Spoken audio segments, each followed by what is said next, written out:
स्वागत है आपका हमारे YouTube चैनल में। आज के वीडियो में हम लेकर आए हैं आपके लिए हिंदी साहित्य के बहुत ही महत्वपूर्ण क्वेश्चन आंसर। तो वीडियो को पूरा अवश्य देखिएगा। अगर आप चैनल पर पहली बार आए हैं तो चैनल को सब्सक्राइब कर लें, वीडियो को लाइक कर लें और ज़्यादा से ज़्यादा वीडियो को शेयर करें। रोज़ अपनी एक क्लास होती है सुबह 9 बजे हिंदी साहित्य की, जहाँ पर महत्वपूर्ण क्वेश्चन आंसर लाए जाते हैं। तो चलिए स्टार्ट करते हैं। आज का अपना यहाँ पर फर्स्ट क्वेश्चन पूछा गया है कि नरेश मेहता किस शतक के कवि माने जाते हैं। ये आपके लिए यहाँ पर चयन करना है, बताना है क्या होगा सही आंसर। बताइए क्या होगा सही आंसर यहाँ पर। नरेश मेहता बताना है ये किस शतक के कवि माने जाते हैं। तो आज का अपना फर्स्ट क्वेश्चन पूछा गया है ए, और आप सभी का सही आंसर आ रहा है ये माने जाते हैं दूसरे शतक के कवि। विकल्प नंबर बी जो है वह आपका यहाँ पर सही आंसर होगा। क्वेश्चन नंबर यहाँ पर आपसे पूछा गया है, क्वेश्चन नंबर 2 है। देखिएगा क्या पूछा है, इनमें से प्रगतिवाद के संबंध में कौन सा कथन गलत है। गलत कथन का चयन करना है आप सभी के लिए। बताइए प्रगतिवाद में शोषण का विरोध है, प्रगतिवाद में धर्म और ईश्वर पर अनास्था व्यक्त की गई है, स्थूल सौंदर्य के स्थान पर सूक्ष्म वायवीय सौंदर्य का चित्रण है, या शोषित के प्रति सहानुभूति व्यक्त की गई है। क्वेश्चन नंबर 2 का सही आंसर बताना है इनमें से प्रगतिवाद के संबंध में कौन सा कथन गलत है। तो आप सभी का यहाँ पर सही आंसर है स्थूल सौंदर्य के स्थान पर सूक्ष्म वायवीय सौंदर्य का चित्रण है। ये कथन कैसा है, गलत है प्रगतिवाद के संबंध में। विकल्प नंबर सी आपका यहाँ पर लवली जी, दीपक जी, अनीता जी सही आंसर होगा। क्वेश्चन नंबर आपसे यहाँ पर पूछा गया है 3 है कि 1951 में कौन सा शतक प्रकाशित हुआ। बताइए 1951 में पूछा गया है, चयन कीजिएगा। 4 विकल्प आपके दिए गए हैं, तार सप्तक, दूसरा सप्तक, तीसरा सप्तक या फिर नया सप्तक। 1943 में जो है तार सप्तक का प्रकाशन जो है हुआ था। तो 1951 में कौन से सप्तक का प्रकाशन हुआ, दूसरे सप्तक का। दूसरे सप्तक का 1951 में, तीसरे सप्तक का 1959 में, और चौथा जो सप्तक है उसका 1979 माना जाता है प्रकाशन। अगला क्वेश्चन यहाँ पर देखिएगा। क्वेश्चन नंबर 4 आपसे पूछा गया इनमें से मार्क्सवाद पर आस्था रखने वाला कवि कौन नहीं है। नहीं पूछा गया है इनमें से मार्क्सवाद पर आस्था रखने वाला कवि कौन नहीं है। ममता जी, कंचन जी, छवि शंकर जी, केदारनाथ अग्रवाल हैं, रामविलास शर्मा हैं, शमशेर बहादुर से हैं, या जयशंकर प्रसाद हैं। तो आप सभी का यहाँ पर सही आंसर होगा 13 में विकल्प नंबर डी आपका सही आंसर होगा, जयशंकर प्रसाद। जयशंकर प्रसाद जिन्होंने विकल्प नंबर 4 यहाँ पर चयन किया है उनका यहाँ पर सही आंसर होगा विकल्प नंबर डी आपका यहाँ पर सही आंसर है। बहुत बढ़िया। अगला क्वेश्चन यहाँ पर देखिएगा। क्वेश्चन नंबर आपसे यहाँ पर 5 क्या पूछा गया है, ये रहा क्वेश्चन नंबर 5। कुरुक्षेत्र की रचना में कवि का मूल उद्देश्य क्या है। उद्देश्य आपके लिए यहाँ पर बताना है, क्वेश्चन महत्वपूर्ण है, बताइए। 1305वां क्वेश्चन यहाँ पर पूछा गया है, और 1305 में आप सभी का सही आंसर है युद्ध और शांति की समस्या पर गंभीर चिंतन, शोषण का विरोध, या फिर प्रतिशोध की भावना का चित्रण, या महाभारत की कथा का पुनराख्यान। क्वेश्चन नंबर 5 है, महत्वपूर्ण क्वेश्चन यहाँ पर पूछा गया है, और 5 में आप सभी का यहाँ पर सही आंसर आ रहा है कुरुक्षेत्र की रचना में कवि का मूल उद्देश्य क्या है। मूल उद्देश्य है, क्या उद्देश्य, साधना जी, वंदना जी। विकल्प नंबर 1 सही आंसर है युद्ध और शांति की समस्या पर गंभीर चिंतन। ये जो वाला विकल्प है वह आपका यहाँ पर सही आंसर होगा। अगला क्वेश्चन यहाँ पर देखिएगा। क्वेश्चन नंबर आपसे यहाँ पर पूछा गया है 6 है, भारतीय प्रगतिशील लेखक संघ की स्थापना कब हुई थी। बताइएगा। 6 में आपके लिए चयन करना है 1935 ईस्वी, 1936 ईस्वी, 1938 ईस्वी, या 1940 ईस्वी। 6वां क्वेश्चन है, क्वेश्चन नंबर 6, और आप सभी का यहाँ पर सही आंसर आ रहा है कि भारतीय प्रगतिशील लेखक संघ की स्थापना जो है वह हुई थी कब। तो आप सभी का यहाँ पर सही आंसर है भारत में प्रगतिशील लेखक संघ की स्थापना हुई थी 1936 में। 1936 आपका यहाँ पर विकल्प नंबर जो बी है वह आपका यहाँ पर सही आंसर होगा। विकल्प नंबर 2 जिन्होंने भी चयन किया है उनका सही आंसर है। बहुत बढ़िया, बिल्कुल सही। अगला क्वेश्चन यहाँ पर दिया गया है, क्वेश्चन नंबर आपसे यहाँ पर पूछा गया है 7वां क्वेश्चन है, देखिएगा केंचुआ छंद का प्रयोग किस कवि की कविताओं में हुआ है, बताइएगा, चयन कीजिएगा। क्या होगा सही आंसर? पंत, निराला, अंचल या फिर माखनलाल चतुर्वेदी। माखनलाल चतुर्वेदी जो हैं इनको एक भारतीय आत्मा के नाम से जाना जाता है। और केंचुआ छंद का प्रयोग किस कवि की कविताओं में हुआ है ये आपके लिए बताना है। रीता जी तो आप सभी का यहाँ पर सही आंसर है निराला, विकल्प नंबर 2 आप सभी का यहाँ पर सही आंसर होगा। बहुत बढ़िया, सूर्यकांत त्रिपाठी, निराला आपका यहाँ पर सही आंसर होगा। अगला क्वेश्चन यहाँ पर देखिएगा, क्वेश्चन नंबर आपसे 8 पूछा गया है। क्या पूछा गया है? क्वेश्चन नंबर 8 है कि मुक्तिबोध की कविता नहीं है, कौन सी नहीं है ये आपके लिए बताना है। बताइएगा, उरांग उटांग या फिर ब्रह्म राक्षस या फिर डूबता चांद कब डूबेगा या फिर बादल को घिरते देखा है। 8वां क्वेश्चन है आपके लिए, यहाँ पर चयन करना मुक्तिबोध की कविता कौन सी नहीं है। नहीं में आपके लिए सही आंसर क्या हो जाएगा? तो आप सभी का सही आंसर है कि विकल्प नंबर आपका जो डी है, बादल को घिरते देखा है, ये वाला विकल्प आपका यहाँ पर सही आंसर होगा। बादल को घिरते देखा है ये वाला विकल्प जिन्होंने भी यहाँ पर चयन किया है ये मुक्तिबोध की कविता मानी जाती है, बिल्कुल सही आंसर चयन किया। बहुत बढ़िया। अगला क्वेश्चन नहीं मानी जाती है पूछा है, तो बादल को घिरते देखा है ये मुक्तिबोध की कविता नहीं है। अगला क्वेश्चन यहाँ पर देखिएगा, क्वेश्चन नंबर आपसे 9 पूछा गया है कि प्रगतिवाद समाजवाद की साहित्यिक अभिव्यक्ति है, ये किसका कथन है, बताइए। क्वेश्चन नंबर 9 आपसे पूछा गया, प्रगतिवाद समाजवाद की साहित्यिक अभिव्यक्ति है डॉक्टर बच्चन से, डॉक्टर वासुदेव से, डॉक्टर नामवर से, डॉक्टर नगेंद्र। तो आप सभी का यहाँ पर 9 में जो सही आंसर होगा वह होगा विकल्प नंबर डी यानी कि डॉक्टर नगेंद्र। आप सभी का यहाँ पर सही आंसर होगा, डॉक्टर नगेंद्र का ये कथन माना जाता है। तो विकल्प नंबर जिन्होंने 4 चयन किया है उनका यहाँ पर सही आंसर होगा, बिल्कुल सही। बहुत बढ़िया, सभी लोगों ने यहाँ पर सही आंसर बताया है। पता है मतलब कि सभी के लिए मुक्तिबोध के लिए फैंटेसी क्या है? ज्ञानात्मक संवेदना है, आत्मानुभूति है, या फिर अनुभव की कन्या है, या फिर अभ्यंतरीकरण है। मुक्तिबोध के लिए फैंटेसी क्या है? महत्वपूर्ण क्वेश्चन यहाँ पर पूछा गया है। मनीषा सिबी जी, क्या होगा सही आंसर? चयन कीजिएगा, 4 विकल्प आपके दिए गए हैं और आप सभी का यहाँ पर सही आंसर आ रहा है कि अनुभव की कन्या। अनुभव की कन्या ये जो सी वाला विकल्प है वह आप सभी का यहाँ पर सही आंसर है। मुक्तिबोध के लिए फैंटेसी क्या है?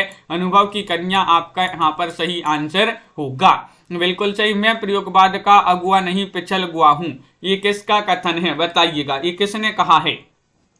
अज्ञे ने, या फिर दिनकर ने, मुक्तिबोध ने, या फिर जगदीश गुप्त ने। 4 विकल्प आपके दिए गए। मुस्कान जी, क्या होगा यहाँ पर क्वेश्चन नंबर 11 में सही आंसर? मैं प्रयोगवाद का अगुआ नहीं पिछल गुआ हूँ। और आप सभी का यहाँ पर सही आंसर आ रहा है कि ये जो है कथन माना जाता है किनका? दिनकर जी का। दिनकर ने कहा है। तो विकल्प नंबर आपका जो बी है वह आप सभी का यहाँ पर सही आंसर होगा, विकल्प नंबर 2 आप सभी का सही आंसर है। बहुत बढ़िया। अगला क्वेश्चन यहाँ पर देखिएगा, 12वां क्वेश्चन यहाँ पर पूछा गया है कि विक्षुब्ध बुद्धि के मारक स्वर कविता किसकी मानी जाती है, बताइए। ये किन की कविता है? निराला की कविता है, या मुक्तिबोध की कविता है, आलोक धनबा की कविता है, या नागार्जुन की कविता है? विक्षुब्ध बुद्धि के मारक स्वर कविता किसकी मानी जाती है? 13वां क्वेश्चन आपसे पूछा गया है और 13 में आप सभी का सही आंसर आ रहा है कि ये कविता मानी जाती है किनकी? मुक्तिबोध जी की। मुक्तिबोध आपका यहाँ पर सही आंसर है, हिंदी साहित्य जी। विकल्प नंबर 2 जिन्होंने भी यहाँ पर चयन किया है कि विक्षुब्ध बुद्धि के मारक स्वर, ये कविता मानी जाती है किनकी? मुक्तिबोध जी की। एक नीली आग, एक नीली आग बताइए ये किनकी कविता है? एक नीली आग कविता की रचयिता भवानी प्रसाद मिश्र हैं, रामदरस मिश्र हैं, या फिर मुक्तिबोध हैं, या फिर अज्ञेय हैं? चयन कीजिएगा, 4 विकल्प यहाँ पर दिए गए हैं। राजन जी, क्वेश्चन नंबर 14 आपसे पूछा गया है और 14 में आप सभी का यहाँ पर सही आंसर आ रहा है कि एक नीली आग से मुक्ति चाहिए, एक नीली आग से मुक्ति चाहिए, तो मुक्ति बोध की एक कविता मानी जाती है। विकल्प नंबर आपका यहाँ पर जो सी है वह आप सभी का यहाँ पर सही आंसर होगा। विकल्प नंबर 3 आपका सही आंसर है, बहुत बढ़िया। एक नीली आग कविता किसकी है, तो मुक्तिबोध आपका सही आंसर होगा। अगला क्वेश्चन यहाँ पर देखिएगा, क्वेश्चन नंबर आपसे यहाँ पर 15 पूछा गया है। क्या पूछा है कि मुक्तिबोध के अंधेरे में कविता को आधुनिक जन इतिहास का स्वतंत्रता पूर्व और पश्चात का एक दहकता स्थापित दस्तावेज किसने कहा है, ये आपसे पूछा गया। क्वेश्चन नंबर आपसे 15 पूछा गया, 315 है। क्या होगा 315 में सही आंसर, सभी लोग चयन कीजिएगा। महत्वपूर्ण क्वेश्चन यहाँ पर पूछा गया है। ये कथन माना जाता है शमशेर बहादुर से, आचार्य नंद दुलारी वाजपेयी, डॉक्टर रामविलास शर्मा या फिर अंश जी यहाँ पर नामवार से हैं। क्वेश्चन महत्वपूर्ण है और आप सभी का यहाँ पर जिन्होंने चयन किया विकल्प नंबर 1 यानी कि शमशेर बहादुर से, उनका यहाँ पर सही आंसर होगा। शमशेर बहादुर से आप सभी का यहाँ पर सही आंसर है, बहुत बढ़िया। अगला क्वेश्चन यहाँ पर देखिएगा, क्वेश्चन नंबर आपसे यहाँ पर 16 क्या पूछा गया है, यहाँ पर दिया गया है क्वेश्चन नंबर 16 देखिएगा। कबीर में जैसे सामाजिक विद्रोह का तीखापन और प्रणयानुभूति की कोमलता एक साथ मिलती है, कुछ वैसा ही रचाव मुक्ति बोध में है। ये किसका कथन है बताइएगा। डॉक्टर रामस्वरूप चतुर्वेदी, आचार्य नंद दुलारी वाजपेयी, आचार्य रामचंद्र शुक्ल या फिर विद्यानिवास मिश्र।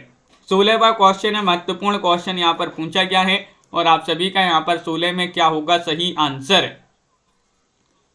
महत्वपूर्ण क्वेश्चन है और आप सभी का यहाँ पर सही आंसर आ रहा है कि 16 में विकल्प नंबर 1 जो है वह आपका सही आंसर है, डॉक्टर रामस्वरूप चतुर्वेदी। डॉक्टर रामस्वरूप चतुर्वेदी आपका यहाँ पर सही आंसर है। विकल्प नंबर 1 जिन्होंने भी यहाँ पर चयन किया है उनका यहाँ पर सही आंसर होगा, बहुत बढ़िया, बिल्कुल सही आंसर। जिन्होंने ये चयन किया उनका सही आंसर है। 17वां क्वेश्चन आपका यहाँ पर दिया गया है, क्या पूछा गया है यहाँ पर देख लेते हैं। इन रचनाओं में से कौन सबसे पहले लिखी गई है, वह रचना आपके लिए बताना है जो सबसे पहले लिखी गई है। कामायनी, पल्लव, साकेत या फिर परिमल, बताइए सबसे पहले कौन सी रचना लिखी गई है। 4 विकल्प आपके दिए गए हैं और इनमें से आपको चयन करना है। महत्वपूर्ण क्वेश्चन यहाँ पर पूछा गया है, 17वां क्वेश्चन है और 17 में आप सभी का यहाँ पर सही आंसर होगा बी यानी कि पल्लव। पल्लव आप सभी का यहाँ पर सही आंसर होगा। विकल्प नंबर 2 जिन्होंने भी यहाँ पर चयन किया है उनका यहाँ पर सही आंसर है। पल्लव का रचना काल क्या माना जाता है, कमेंट में बताइएगा। पल्लव का रचना काल। क्वेश्चन नंबर आपसे यहाँ पर पूछा गया है, 18वां क्वेश्चन है, अज्ञे को साहित्य अकादमी पुरस्कार किस रचना पर मिला है, ये आपके लिए बताना है, बताइएगा। 18वां क्वेश्चन है, चिंता या फिर इत्तलम या फिर आंगन के पार द्वार या फिर हरी घास पर क्षण भर, बताइए। और आप सभी का यहाँ पर सही आंसर है, अज्ञे को साहित्य अकादमी पुरस्कार किस रचना पर मिला है, तो अपन ने कई बार पढ़ा है कि वह रचना कौन सी है, तो विकल्प नंबर आपका सी सही आंसर है, आंगन के पार द्वार। आंगन के पार द्वार ये रचना जो है इसी पर इनके लिए साहित्य अकादमी पुरस्कार दिया गया। विकल्प नंबर 3 जिन्होंने भी यहाँ पर चयन किया है उनका यहाँ पर सही आंसर होगा, बहुत बढ़िया। अगला क्वेश्चन यहाँ पर देखिएगा, क्वेश्चन नंबर आपसे यहाँ पर 19 पूछा गया है, कौन सी रचना हरिवंश राय बच्चन की नहीं है। क्या पूछा है, नहीं पूछा है। बुद्ध और नाचघर, प्रभात फेरी, प्रणय पत्रिका या फिर मधुबाला, नहीं बताना है। कल्पना जी क्या होगा सही आंसर, रिया जी, भावना जोशी जी, सभी लोग चयन कीजिएगा। महत्वपूर्ण क्वेश्चन पूछा गया है कि कौन सी रचना हरिवंश राय बच्चन की नहीं है, तो आप सभी का यहाँ पर सही आंसर आ रहा है कि प्रभात फेरी। विकल्प नंबर जो 2 है वह आप सभी का यहाँ पर सही आंसर होगा। प्रभात फेरी रचना हरिवंश राय बच्चन की नहीं है, किनकी मानी जाती है, कमेंट में बताइएगा। प्रभात फेरी रचना पढ़ी है अपन ने, किनकी है बताइए। क्वेश्चन नंबर आपसे यहाँ पर 20 पूछा गया, देखिएगा। सतपुड़ा के जंगल नामक काव्य कृति के रचयिता कौन माने जाते हैं, बताइए। सतपुड़ा के जंगल ये काव्य कृति किनकी मानी जाती है, भवानी प्रसाद मिश्र की या शमशेर बहादुर से, सर्वेश्वर या फिर रांगे राघव। क्वेश्चन महत्वपूर्ण है और आप सभी का यहाँ पर सही आंसर आ रहा है अपर्णा वर्मा जी। क्या रहा सही आंसर 20 में? विकल्प नंबर आपका यहाँ पर एक सही आंसर होगा, भवानी प्रसाद मिश्र। भवानी प्रसाद मिश्र आपका यहाँ पर सही आंसर होगा, बिल्कुल सही। जिन्होंने विकल्प नंबर एक चयन किया है उनका यहाँ पर सही आंसर होगा, जो कि सभी लोगों ने यहाँ पर सही आंसर बताया। सतपुड़ा की जंगल एक काव्य कृति है भवानी प्रसाद मिश्र जी की। इनमें से आपको बताना है प्रसाद की गीत काव्य कौन सा? प्रसाद जी का गीत काव्य बताना है। कामायनी है, आंसू है, झरना है या फिर लहर है? चयन कीजिएगा। क्वेश्चन नंबर 21 है और 21 में आप सभी के लिए यहाँ पर चयन करना है। 1321 में आप सभी का यहाँ पर क्या होगा सही आंसर? तो प्रसाद जी का गीति काव्य कौन सा माना जाता है? और आप सभी का सही आंसर होगा लहर। क्या माना जाता है? लहर, यानी कि विकल्प नंबर जो डी है वह आप सभी का यहाँ पर लवली जी, सुभाष चंद्र जी, बिल्कुल सही आंसर। आप लोगों ने जिन्होंने भी चयन किया है डी, उनका यहाँ पर सही आंसर होगा। अगला क्वेश्चन यहाँ पर देखिएगा। क्वेश्चन नंबर आपसे यहाँ पर 22 पूछा गया। सुभद्रा कुमारी चौहान की कौन सी कविता अत्यंत लोकप्रिय हुई है? वह कविता आपके लिए बताना है। झांसी की रानी है, या हिंदी के सपनों के प्रति, या फिर कोयला और कवित्व, या फिर पाथे? 22 में आपके लिए सही आंसर चयन करना है। सुभद्रा कुमारी चौहान की कौन सी कविता अत्यंत लोकप्रिय हुई है? तो आप सभी का यहाँ पर सही आंसर है झांसी की रानी। विकल्प नंबर आपका यहाँ पर एक जो है वह आपका सही आंसर है। सुभद्रा कुमारी चौहान की कविता जो अत्यंत लोकप्रिय कविता मानी जाती है झांसी की रानी, बिल्कुल सही आंसर आप लोगों ने यहाँ पर चयन किया है। विकल्प नंबर एक आपका सही आंसर है। मदन बादशाह किस सप्तक के कवि हैं? बताइएगा। मदन बादशाह किस सप्तक के कवि हैं? तार सप्तक, दूसरा सप्तक, तीसरा सप्तक और चौथा सप्तक। और आपके लिए ये भी बताना जिस सप्तक के वह कवि हैं उस सप्तक की ट्रिक भी बता दीजिएगा। बताइए क्या होगा सही आंसर? चयन कीजिएगा। महत्वपूर्ण क्वेश्चन यहाँ पर पूछा गया है। मदन बादशाह किस सप्तक के कवि माने जाते हैं? तो आप सभी का सही आंसर होगा यहाँ पर 23 में विकल्प नंबर सी, यानी कि तीसरे सप्तक के कवि माने जाते हैं मदन बादशाह। विकल्प नंबर सी जो है वह आपका यहाँ पर सही आंसर होगा। बहुत बढ़िया, बिल्कुल सही। अगला क्वेश्चन यहाँ पर देखिएगा। क्वेश्चन नंबर आपसे यहाँ पर 24 पूछा गया कि मातृभूमि पर शीश चढ़ाने जिस पथ जाए वीर अनेक, यहाँ पर वीर लिखा, वीर अनेक यह पंक्ति किस कवि की मानी जाती है? 24वां क्वेश्चन यहाँ पर पूछा गया है। क्या होगा सही आंसर? रामनरेश त्रिपाठी, या फिर गया प्रसाद शुक्ल स्नेही, या फिर माखनलाल चतुर्वेदी, या रामचरित उपाध्याय? स्टेटस वाइज जी क्या होगा सही आंसर? चयन कीजिएगा। और आप सभी का यहाँ पर सही आंसर क्या होगा? तो बिल्कुल सही, सभी लोगों ने यहाँ पर सही आंसर चयन किया है कि माखनलाल चतुर्वेदी लगा दीजिएगा। जो है माखनलाल चतुर्वेदी एक भारतीय आत्मा के नाम से इनको जाना जाता है। उन्हीं की ये जो है पंक्ति मानी जाती है। पुष्प की अभिलाषा इनकी एक कविता है, उसी से ये जो है ये पंक्ति ली गई है। दीपक जी बिल्कुल सही। अगला क्वेश्चन यहाँ पर देखिएगा। इनमें से कौन सा कवि तीसरे सप्तक का कवि नहीं है? बताइए। विजय देव नारायण शाही, धर्मवीर भारती, कीर्ति चौधरी, या सर्वेश्वर दयाल सक्सेना? देखिएगा नहीं पूछा गया है आपसे, नहीं पूछा है तो बताइएगा इनमें से कौन सा कवि तीसरे सप्तक का कवि नहीं है। और आपके लिए यहाँ पर लाइक भी कर लेना है, जिन्होंने अभी तक वीडियो को लाइक नहीं किया है लाइक करते जाइएगा। और क्वेश्चन नंबर 25 में आपका सही आंसर है धर्मवीर भारती। धर्मवीर भारती आपका यहाँ पर पिंकी जी सही आंसर हो गए। तीसरे सप्तक के कवि नहीं माने जाते हैं। विकल्प नंबर 2 जिन्होंने भी यहाँ पर चयन किया है उनका यहाँ पर सही आंसर होगा। अगला क्वेश्चन यहाँ पर देखिएगा। क्वेश्चन नंबर आपसे यहाँ पर पूछा गया है कौन सा? 26वां क्वेश्चन यहाँ पर दिया गया है। ये रहा क्वेश्चन नंबर 26 कि मुक्तिबोध की किस पुस्तक को मध्य प्रदेश सरकार ने 19 सितंबर 1962 को प्रतिबंधित किया था? बताइएगा। चयन कीजिएगा। मुक्तिबोध की वह कौन सी पुस्तक है जिसको मध्य प्रदेश सरकार ने 19 सितंबर 1962 को प्रतिबंधित किया था? चांद का मुंह टेढ़ा, भारत इतिहास और संस्कृति, भूरी भूरी खाकधूल, या फिर नई कविता का आत्मसंघर्ष? 26वां क्वेश्चन यहाँ पर पूछा गया है और 26 में आप सभी का सही आंसर क्या होगा? तो बिल्कुल सही आंसर आप सभी का यहाँ पर सही आंसर होगा भारत इतिहास और संस्कृति। विकल्प नंबर बी जो है वह आपका यहाँ पर सही आंसर है। लवली जी बिल्कुल। तो इस प्रकार जो है तार सप्तक की ट्रिक लिखते जाइएगा। अगर तार सप्तक से क्वेश्चन पूछा जाए तो ट्रिक लिख दिया करें, क्योंकि जो है बहुत दिन अपन नहीं पढ़ते तो वो ट्रिक आप जो है भूल जाओगे। तो लिखते जाइएगा, अगर पूछा जाए तार सप्तक से कोई क्वेश्चन तो ट्रिक लिख दिया करें उस सप्तक से संबंधित। प्रयोगवादी कविता में प्रमुखता है, किसकी प्रमुखता है? निम्न वर्ग का जीवन चित्रण, मध्य वर्गीय समाज का चित्रण, उच्च वर्गीय समाज का चित्रण या प्रयुक्त में से कोई नहीं।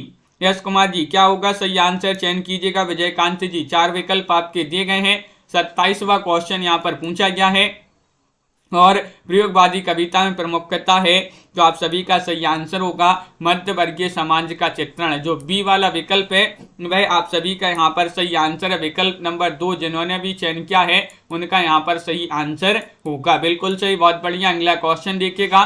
क्वेश्चन नंबर आपसे यहाँ पर पूछा गया है कौन सा 28वां क्वेश्चन कि हिंदी काव्य में प्रयोगवाद का आरंभ कब से माना जाता है, ये आपसे पूछा गया है। सन 1943 ईस्वी में अज्ञे द्वारा संपादित तार सप्तक के प्रकाशन से, द्वितीय तार सप्तक के प्रकाशन से, आ और बा दोनों या फिर कोई नहीं। बताइए, चयन कीजिएगा। महत्वपूर्ण क्वेश्चन यहाँ पर पूछा गया है। आप सभी का यहाँ पर क्या होगा सही आंसर, ये सभी के लिए चयन करना है। द्वितीय यहाँ पर पूछा है कि हिंदी काव्य में प्रयोगवाद का आरंभ कब से माना जाता है, तो प्रयोगवाद का आरंभ माना जाता है कब से? सन 1943 ईस्वी में अज्ञे द्वारा प्रकाशित संपादित तार सप्तक के प्रकाशन से। तो विकल्प नंबर 1 जो है भाई आपका यहाँ पर सही आंसर होगा। बहुत बढ़िया, जो कि सभी लोगों ने यहाँ पर सही आंसर चयन किया है। क्वेश्चन नंबर आपसे यहाँ पर 29 पूछा गया, किससे नई कविता का कवि नहीं कहा जा सकता है? किसे नहीं कहा जा सकता है ये आपके लिए बताना है। अज्ञे को, रघुवीर सहाय को, नागार्जुन को या सर्वेश्वर दयाल सक्सेना को? बताइए। क्वेश्चन महत्वपूर्ण है। 29वां क्वेश्चन आपसे पूछा गया है और 29 में आप सभी का सही आंसर है। किसे नई कविता का कवि नहीं कहा जा सकता है, तो आप सभी का सही आंसर है नागार्जुन को। किनको? नागार्जुन। आपका विकल्प नंबर जो सी है वह आप सभी का यहाँ पर सही आंसर होगा। बहुत बढ़िया, बिल्कुल सही आंसर है। जिन्होंने विकल्प नंबर 3 चयन किया है उनका यहाँ पर सही आंसर होगा। क्वेश्चन नंबर आपसे यहाँ पर पूछा गया है कौन सा 30वां क्वेश्चन है, नई कविता की विशेषता नहीं है। कौन सी नई कविता की विशेषता नहीं है ये आपके लिए बताना। जीवन के प्रति आस्थावान होना या फिर परंपरागत मान्यताओं का विरोध, नया सौंदर्य बोध, ईश्वर में आस्था और असंशय की स्थिति। 30 का सही आंसर चयन करना है। 30 में आप सभी का क्या होगा सही आंसर? संध्या जी और भावना जी, SM तिवारी जी, क्या होगा सही आंसर? चयन कीजिएगा। तो देखिएगा, अपन ने नई कविता की विशेषता नहीं बताना है, तो आप सभी का सही आंसर होगा यहाँ पर विकल्प नंबर डी सही आंसर है। ईश्वर में आस्था और असंशय की स्थिति। विकल्प नंबर 4 आप सभी का यहाँ पर सही आंसर होगा। अगला क्वेश्चन यहाँ पर देखिएगा। क्वेश्चन नंबर आपसे यहाँ पर पूछा गया है 31वां क्वेश्चन है, नई कविता का केंद्र बिंदु है, क्या माना जाता है नई कविता का केंद्र बिंदु? प्रकृति वर्णन है या फिर निर्धनता का चित्रण या शोषक वर्ग की चिंता या फिर लोक जीवन की अभिव्यक्ति? तो नई कविता का केंद्र बिंदु आपसे पूछा गया है, तो नई कविता का केंद्र बिंदु है क्या है? तो बहुत बढ़िया, 31 में आप सभी का सही आंसर आ रहा है कि लोक जीवन की अभिव्यक्ति। लोक जीवन की अभिव्यक्ति डी वाला जो विकल्प है वह आपका यहाँ पर सही आंसर होगा। विकल्प नंबर 4 जिन्होंने भी यहाँ पर चयन किया है उनका यहाँ पर सही आंसर है। बिल्कुल सही, बहुत बढ़िया, सभी लोगों ने यहाँ पर सही आंसर चयन किया है। क्वेश्चन नंबर ममता जी यहाँ पर देखिएगा 32वां क्वेश्चन की तार सप्तक के कवि नहीं है, बताइएगा। नेमीचंद्र जैन या फिर कुंवर नारायण, भारत भूषण अग्रवाल या रामविलास शर्मा? 32 में चयन करना है। 4 विकल्प आपके यहाँ पर दिए गए हैं। महत्वपूर्ण क्वेश्चन यहाँ पर पूछा गया, तार सप्तक के कवि नहीं पूछा है, तो नहीं में आपका यहाँ पर सही आंसर हो जाएगा कि कुंवर नारायण। कुंवर नारायण जो हैं तार सप्तक के कवि नहीं माने जाते हैं। विकल्प नंबर जो बी है वह आप सभी का यहाँ पर सही आंसर होगा। विकल्प नंबर 2 आप सभी का सही आंसर है। बहुत बढ़िया, अगला क्वेश्चन यहाँ पर देखिएगा। देवव्रत जी क्वेश्चन नंबर यहाँ पर पूछा है आपसे 33वां क्वेश्चन है कि नई कविता को बिंब प्रधान किसने माना है? नई कविता को बिंब प्रधान माना है किन्होंने माना है? चयन करना लक्ष्मीकांत वर्मा ने, डॉक्टर शंभुनाथ सिंह ने, डॉक्टर नामवर सिंह ने, या फिर प्रोफेसर वासुदेव सिंह ने। बताइए।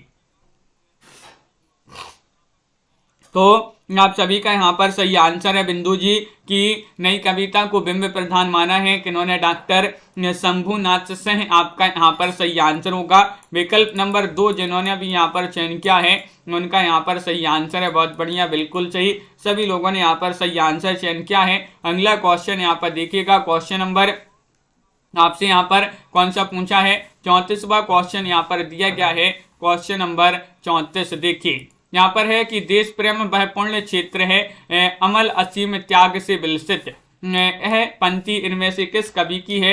ये आपके लिए बताना। सुभद्रा कुमारी चौहान की पंक्ति है, बालकृष्ण शर्मा, नवीन, माखनलाल चतुर्वेदी या रामनरेश त्रिपाठी।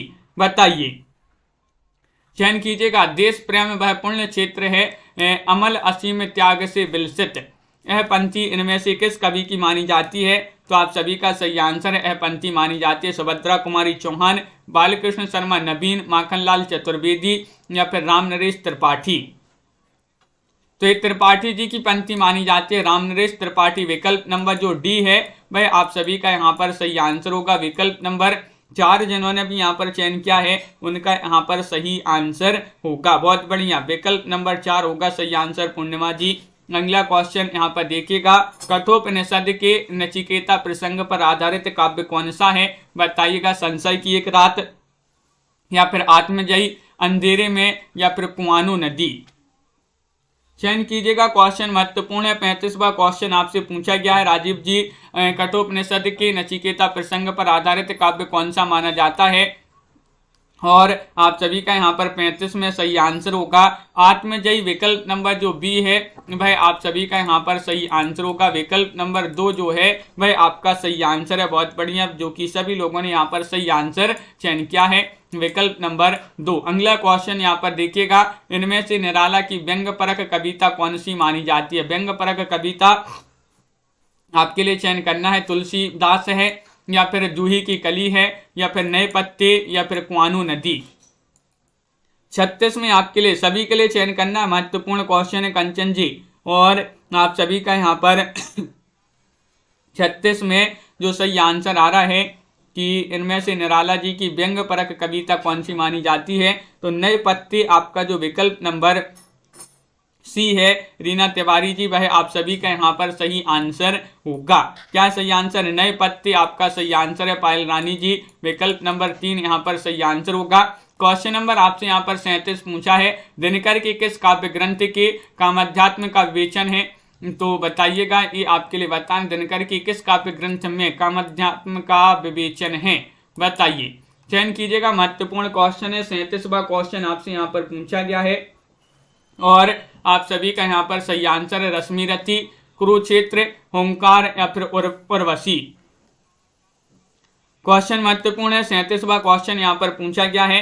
37 में आप सभी का सही आंसर है उर्वशी। आपका जो डी वाला विकल्प है वह आपका यहाँ पर सही आंसर होगा। विकल्प नंबर 4 आपका यहाँ पर सही आंसर है। बहुत बढ़िया। अगला क्वेश्चन यहाँ पर देखिएगा, क्वेश्चन नंबर आपसे यहाँ पर 38 क्या पूछा गया है, शकुंतला माथुर किस वर्ग में आने वाली कवियत्री हैं? बताइएगा। प्रयोग, प्रगतिवाद, प्रयोगवाद, नई नवगीत या फिर हाइकू। चयन कीजिएगा। राबिता जी, क्या होगा यहाँ पर सही आंसर? शकुंतला माथुर बताना है ये किस वर्ग में आने वाली कवियत्री हैं? तो आप सभी का यहाँ पर सही आंसर है, ये जो है प्रयोगवाद के अंतर्गत आती हैं। विकल्प नंबर आपका जो बी है वह आप सभी का यहाँ पर सही आंसर होगा। विकल्प नंबर 2 आपका यहाँ पर सही आंसर है। बहुत बढ़िया। विकल्प नंबर बी यहाँ पर सभी लोगों ने चयन किया। शकुंतला माथुर जो हैं ये प्रयोगवाद के अंतर्गत आती हैं। अनग नाटक के रचयिता कौन माने जाते हैं? अनग की पूछा गया, मैथिली शरण गुप्त हैं, जयशंकर प्रसाद हैं, रामकुमार वर्मा हैं या फिर मोहन राकेश हैं। लाइक अवश्य कर लें एक बार सभी लोग। बहुत सारे लोगों ने अभी तक वीडियो को लाइक नहीं किया है, जल्दी से एक बार लाइक कर लीजिएगा। और अनग के रचयिता पूछा गया है, तो अनग के रचयिता माने जाते हैं कौन? तो विकल्प नंबर आपका 1 सही आंसर होगा, मैथिली शरण गुप्त। कौन है? मैथिली शरण गुप्त। विकल्प नंबर ए वाला जो विकल्प है वह आप सभी का यहाँ पर सही आंसर होगा। बहुत बढ़िया, जो कि सभी लोगों ने यहाँ पर सही आंसर चयन किया है। 39 में क्वेश्चन नंबर 40 आपसे यहाँ पर पूछा गया, रामधारी सिंह दिनकर ने D.H. लॉरेंस की कविताओं का अनुवाद किस नाम से किया है? ये बताना है। कोयला और कवित्य, आत्मा की आंखें, मृत्यु तिलक या फिर हारे को हरिनाम। 40वां क्वेश्चन है, महत्वपूर्ण क्वेश्चन यहाँ पर दिया गया है, रामधारी सिंह दिनकर ने D.H. लॉरेंस की कविताओं का अनुवाद किस नाम से किया है? और आपका यहाँ पर सही आंसर होगा क्वेश्चन नंबर 40 में विकल्प नंबर आपका जो बी है वह यहाँ पर सही आंसर होगा। बी यानी कि आत्मा की आंखें। आत्मा की आंखें ए वाला जो विकल्प है वह आपका सही आंसर है। बिल्कुल सही, बहुत बढ़िया, सभी लोगों ने सही आंसर चयन किया है। अगला क्वेश्चन यहाँ पर देखते हैं। क्वेश्चन नंबर आपसे 41 पूछा गया, कौन सा कवि जो है तीसरे सप्तक का नहीं है? ये आपके लिए बताना, शमशेर बहादुर से है, विजय देवनारायण शाही, मदन बादशाह या फिर केदारनाथ से है।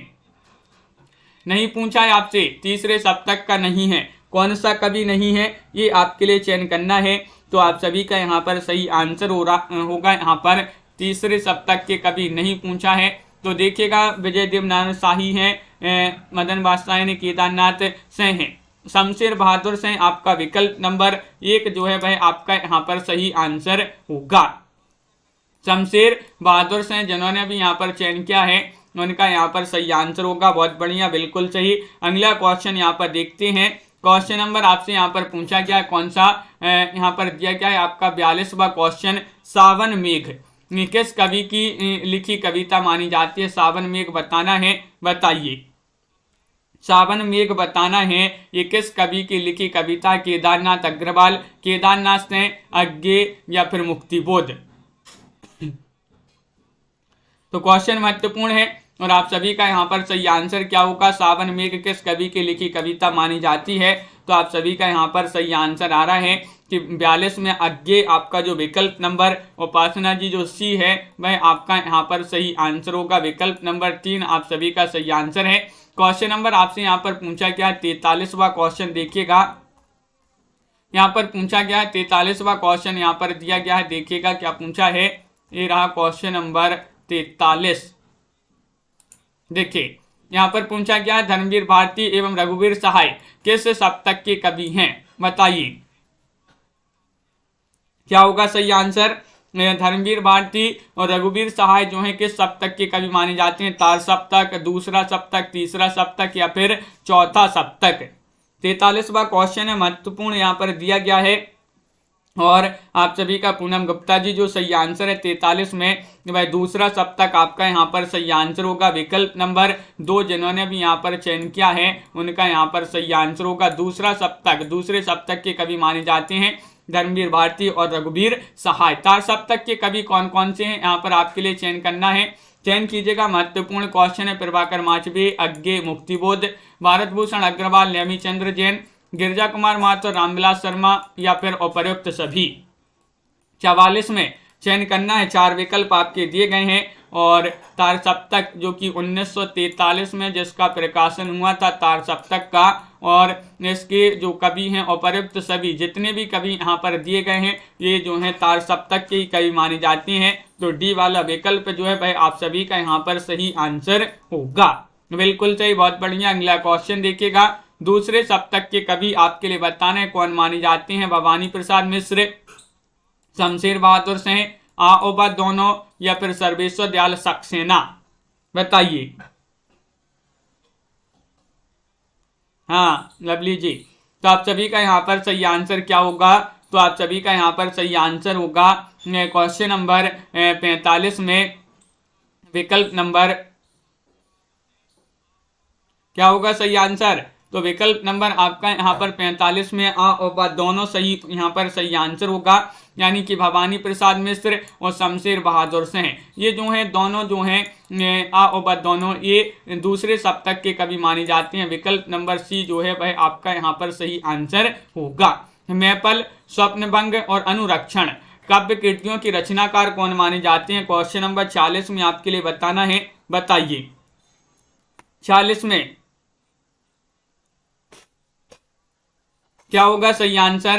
प्रभाकर माचवे, राजेश जोशी, शमशेर या फिर दिनकर। क्वेश्चन महत्वपूर्ण है और 40 में बहुत सारे लोग बता रहे हैं कि विकल्प नंबर यहाँ पर आपका जो ए है वह आपका यहाँ पर सही आंसर होगा, यानी कि प्रभाकर माचवे। प्रभाकर माचवे की ये पंक्तियां ये रचनाएं मानी जाती हैं मैपल, स्वप्नभंग, अनुरक्षण। बिल्कुल सही। विकल्प नंबर 1 जिन्होंने भी यहाँ पर चयन किया है उनका सही आंसर है। 47वां क्वेश्चन पूछा गया है कि अज्ञे के संपादकत्व में कौन से सप्तक निकले, ये आपके लिए बताना है, चयन करना है आपके लिए। तार सप्तक, दूसरा सप्तक, तीसरा सप्तक या फिर सभी सप्तक, उपर्युक्त सभी, ये यहाँ पर दिया गया है। क्वेश्चन महत्वपूर्ण है। क्वेश्चन नंबर 47 आपसे पूछा गया है और 47 में आप सभी का सही आंसर आ रहा है कि अज्ञे के संपादक में जो है संपादक में अज्ञे द्वारा जो है उपर्युक्त सभी तार सप्तकों का संपादक माने जाते हैं अज्ञे। कौन माने जाते हैं? अज्ञे। तो विकल्प नंबर आपका जो डी है वह आपका यहाँ पर सही आंसर होगा। विकल्प नंबर 4 आपका सही आंसर है। बहुत बढ़िया। क्वेश्चन नंबर 48 आपसे पूछा है समय देवता किसकी कविता है, बताइएगा, चयन करना है। महत्वपूर्ण क्वेश्चन है। अज्ञे, गिरजा कुमार माथुर, मुक्तिबोध या धर्मवीर भारती। तो समय देवता बताना है किसकी कविता मानी जाती है। क्वेश्चन महत्वपूर्ण है। क्वेश्चन नंबर आपसे यहाँ पर पूछा गया है जयन जी, 48वां क्वेश्चन है और आप सभी का सही आंसर है समय देवता। ये गिरजा कुमार माथुर जी की कविता मानी जाती है। विकल्प नंबर 2 जिन्होंने भी यहाँ पर चयन किया उनका सही आंसर होगा सुसाना सॉय जी। विकल्प नंबर बी आपका सही आंसर है। लाइक अवश्य कर लेंगे सभी लोग, जिन्होंने अभी तक वीडियो को लाइक नहीं किया है लाइक करते जाइएगा। क्वेश्चन नंबर आपसे पूछा गया है 49, तीसरे तार सप्तक का प्रकाशन आपके लिए बताना है। तीसरे सप्तक का बताना है।